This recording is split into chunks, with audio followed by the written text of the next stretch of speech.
In the Processionals, Props and Pageantry book, there are many scriptures that talk about processionals, props, flags and whatnot, and pageantry.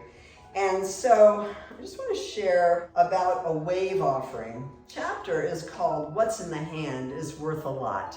So the chapter talks about different scriptures and places in the Bible where somebody has something in their hand and they're using it, and it's significant. Tambourines, a scepter, a shofar, brandishing banners are tambourines, right? Torches and pitchers, Moses' staff or rod, David's stone and sling, bread, and so on. There are many things. But a wave offering is the word nufa or tenufa. And it's a perfume of fire that drives out the occupant and causes deliverance. And similarly, this is comparable to qatar. And we see that in the processional section of the book, anyway. Similarly, sweet incense to God, nikawach, means restful delight, a brandishing threat.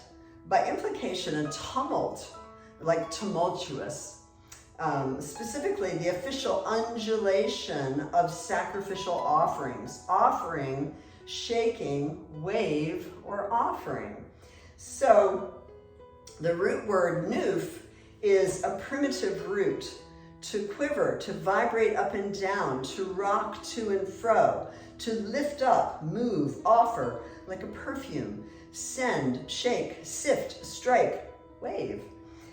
Therefore, when we praise the Lord by waving our hands with or without a loaf of bread or boiled shoulder, we can activate peace and rest in our lives because we are literally driving out the enemy of our soul.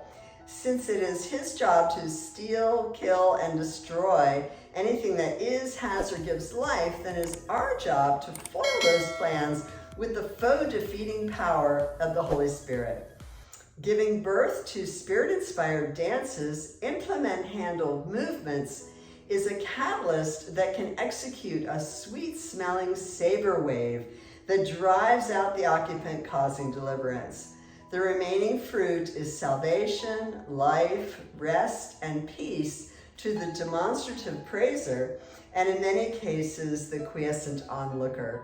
So all those definitions really kind of speak to, billows and flags and, waving up and down. So, if somebody says, well, where do they wave a flag in the Bible? Well, it doesn't say necessarily, well, we're going to wave a flag during praise and worship. It doesn't necessarily say that in the Bible, but there are so many references to banners in Scripture, and this is just one Hebrew word, and we'll go over more things a little later about where banners are in Scripture.